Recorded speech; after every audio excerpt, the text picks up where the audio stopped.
లోకానికి దేవదేవుడు దేవమానవుడిగా 2000 సంవత్సరాల క్రితము భూమి మీదగా వచ్చి ఉన్నారు. దేవుని ప్రణాళిక ఎడ్ల యొక్క కోడెల యొక్క పుట్టేళ్ల యొక్క రక్తం వల్ల మనిషి పాపానికి విముక్తి లేదు. పుణ్యాత్ముని యొక్క పరియాగము ద్వారా మానవ పాప పరిహారార్థము జరుగుతుంది.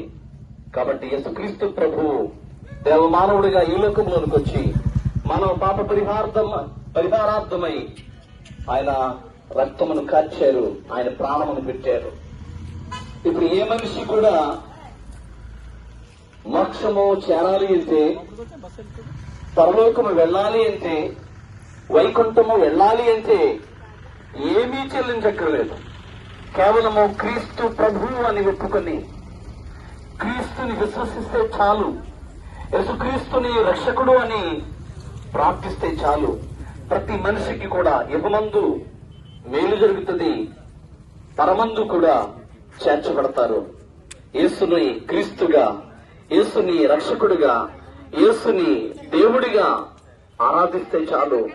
నీ యొక్క పాపము పోతుంది, నీకు సమాధానము కలుగుతుంది, నీకు రక్షణ అనుభవం వస్తుంది. చాలా మంది అనుకుంటూ ఉంటారు, క్రైస్తవ్యము అనేది ఒక మతము అనేది. క్రైస్తవ్యము అనేది మతము కానే కాదు, క్రైస్తవ్యము అనేది మార్గము. అందుకు యేసుక్రీస్తు ప్రభు అన్నారు, నేనే మార్గమును అని చెప్పారు. కాబట్టి యేసుక్రీస్తు ప్రభు చెప్పినటువంటి మార్గములో నడిచేవారు క్రీస్తు అనుచరులు, క్రీస్తు బిడ్డలు, క్రీస్తు రాయబారులు. 180 సంవత్సరాల క్రితము ఈ యొక్క ప్రాంతానికి, ఆంధ్ర రాష్ట్రానికి వచ్చినటువంటి క్రీస్తు సేవకులు ఆంధ్ర క్రైస్తవ లూథరన్ సంఘాన్ని ఏర్పాటు చేశారు. ఆ యొక్క స్వార్థిక లూథరన్ సంఘము దశ దిశలా వ్యాప్తి చెందుతూ అనేక రీతుల దాని యొక్క అభివృద్ధిని చాటుతూ పుంఖానుపుంఖములుగా, శాఖోటు శాఖలుగా అది అభివృద్ధిని చాటుకుంటూ విద్యపరంగా, వైద్యపరంగా, సాంకేతికంగా వికాసవంతమైనటువంటి సమాజాన్ని ఆంధ్ర స్వార్థిక లూథరన్ సంఘము సృష్టించింది. ఇదంతా యేసుక్రీస్తు బోధల వల్ల, యేసుక్రీస్తు యొక్క వాక్యం వల్ల. కాబట్టి ఈ వేటకి కూడా నీకు మేలు జరగాలి అంటే, నీకున్న సమస్యలు పోవాలి అంటే, నీకు రక్షణ కావాలి అంటే, నీకు పరలోక రాజ్యము వైకుంఠము కావాలి అంటే యేసుప్రభువుని నమ్ముకో. యేసుప్రభువు నీకు సమస్తమును చేకూరుస్తాడు. యేసే నీ సమస్తము.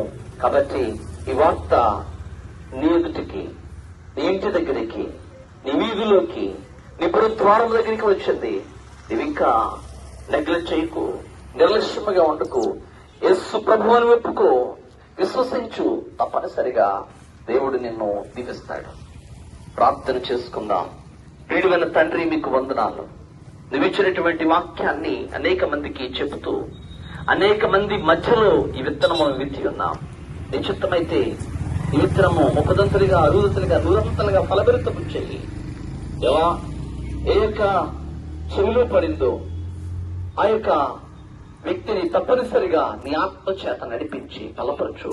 ఆ కుటుంబాన్ని దీవించు. ఏమన్నటువంటి ఈ మార్గాన్ని దీవించు. ఈ మార్గం చుట్టుపక్కల ఉన్నటువంటి గృహాలను దీవించు. ఈ ప్రాంతాలను దీవించు.